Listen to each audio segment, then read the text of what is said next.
Hello and welcome to the lecture series on monetary economics. In the previous class, we have seen private banks. I've talked about both the old generation private sector banks as well as the new generation private sector banks, meaning thereby all the banks which were not nationalized during the 1969 phase of nationalization as well as the 1980s phase of nationalization are called as the old generation private banks, and the banks which came into existence after the economic reforms of 1991, popularly known as the LPG reforms, were called as the new generation private sector banks. Today I have for you something called as foreign banks in the Indian context or foreign banks in India. So we see the presence of foreign bank in India since the British times, because it was the British who were engaged into trading activities with Indian merchants or the British merchants, and then we have the banking business carrying out with respect to trade, and as a result of that the British came up with something called as the foreign banks in India. So we see one such bank which was operating in Kolkata in the 1960s, and that bank was called as Compte de Paris, which later amalgamated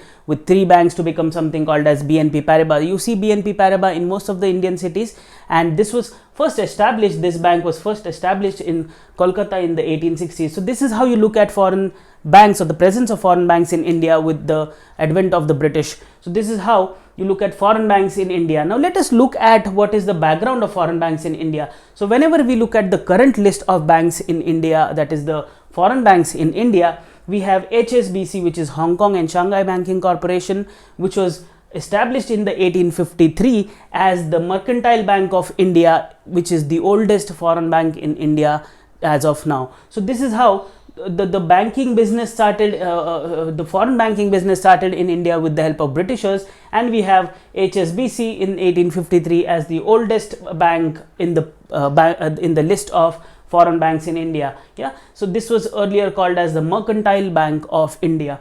Furthermore, Standard Chartered Bank, then called as Chartered Bank of India, Australia and China, was established or started in 1858. So you can see how the foreign banks were present in India or Indian subcontinent during the British regime. Yeah, so this is how we see the presence of important banks such as HSBC, which is still operating, as well as Standard Chartered Bank, which is still operating in the Indian context, and these are some of the very important foreign banks which are operating in India. Furthermore, during the 1991, there was a committee called as the Narasimha Committee, and it submitted its report in 1991, and that provided a nudge towards the establishment of foreign banks in India, and they were given or they were allowed to open a fully owned bank. That means the foreign banks can be a fully owned bank or a subsidiary or a joint venture bank with any investment bank in India or a private bank in India.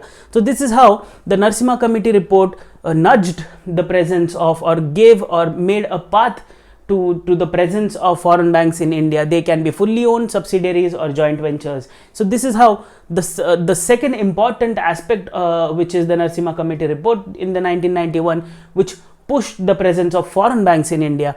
Furthermore, in 2005, the Reserve Bank of India released a roadmap for presence of foreign banks in India. So this roadmap was talking about something which is there should be presence of foreign banks in India as well, to make sure that there is fair competition in the banking industry. And as a result of that, in 2005, RBI also gave a roadmap for how the banking sector should look like in this century or the next decade, to be very precise. Again in 2005, the Reserve Bank of India proposed a twin track approach for stabilizing and making the banking sector efficient. So this is what I talked about when I said the roadmap. The roadmap was envisaged such that the banking sector becomes more efficient, it becomes more fair, and there should be the presence of foreign banks in India. So this is how you look at the presence of foreign bank in India, and this is how the Narasimha Committee report, or for that matter the RBI report, which is roadmap or RBI roadmap for the presence of foreign bank in India, is providing a way to the entry of foreign banks in India. This proposed twin track approach was looked at from two different angles. That means there were two models of entry available to foreign banks. They are called as, one is the branch presence model and the other is called as a wholly owned subsidiary model. So this is how you look at how the foreign sector banking or the foreign banks in India are like, and how do you look at it from the historical perspective. So we started with something called as the 1960s, and then we looked at HSBC as well as Standard Chartered Bank. HSBC was called as the Mercantile Bank, and Standard Chartered was called as the Chartered Bank of India, Australia and China. And From there we moved to Narasimha Committee report, and then thereafter we looked at the RBI roadmap. So this is how you look at the foreign sector banks and their presence in India. So I hope this is pretty much clear. Please stay tuned. Thank you.